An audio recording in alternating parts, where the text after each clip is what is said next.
Okay, so I'm just bumping in smack stuff out of the way apparently.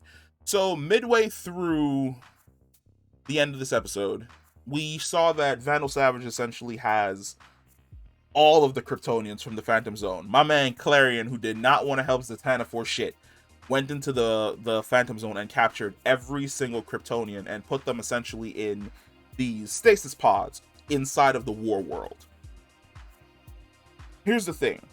So, Vandal Savage's entire MO has essentially been to play with the scales of chaos and order. And we essentially see during basically his initial travels, when he created that first village and he ran into Clarion, once he realized Clarion's deal, that he was something grander than he was, he basically set that wager with Clarion that he would basically show him a great time. Essentially, that great time happened when he gave Clarion the go-ahead to sink Atlantis 1,000 years. I think it was 1,000.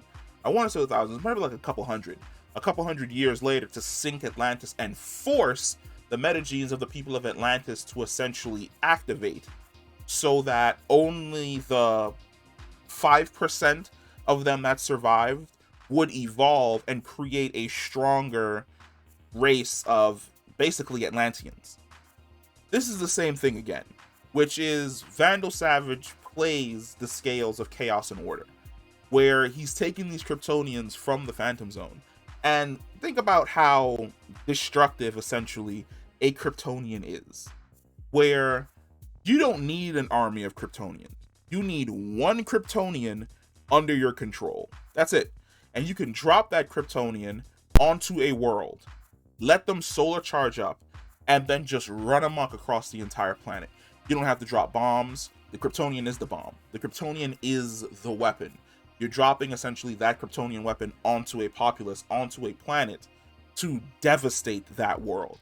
And in that devastation, in that chaos, on the brink of death, that is where the percentage of the population that survives evolves into something that is more, something that is better.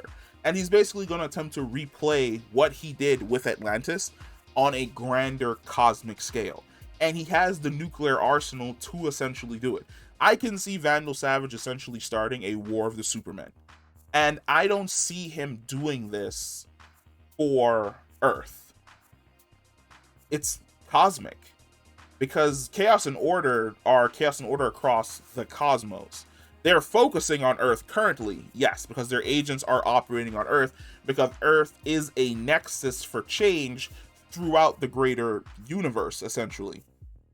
But Vandal's out there with an entire Kryptonian army. Who's going to stop you? You activate one Kryptonian soldier and send them out there to fight the Green Lantern Corps. Who's stopping that?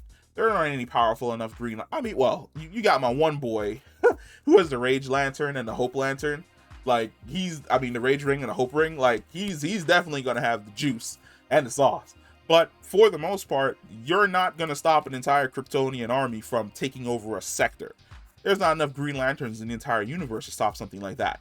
But the Kryptonians are also a check, because if you remember, he also is in a deal with Darkseid. And Darkseid is the type of person that he plays the long game. Vandal Savage is the only other person in the DCAU, in Young Justice in general, who can play the long game just like Darkseid is. Darkseid sees a plan fail, he's like, we'll retry in about 100 years.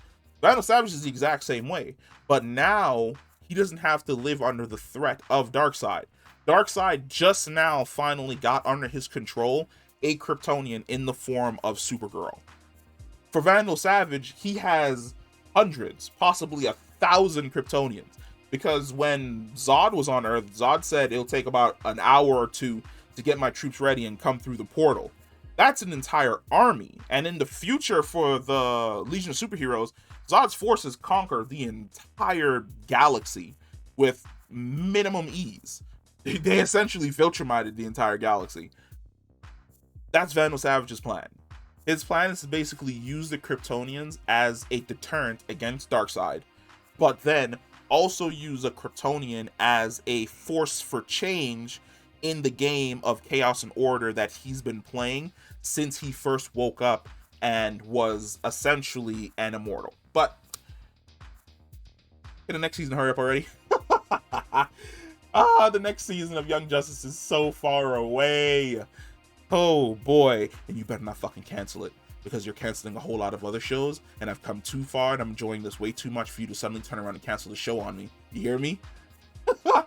Oh man. But comment down below your theories about why you think Vandal has like all those Kryptonians in stasis in the war world. Drop them down below, and I'll catch you in the next one. Peace.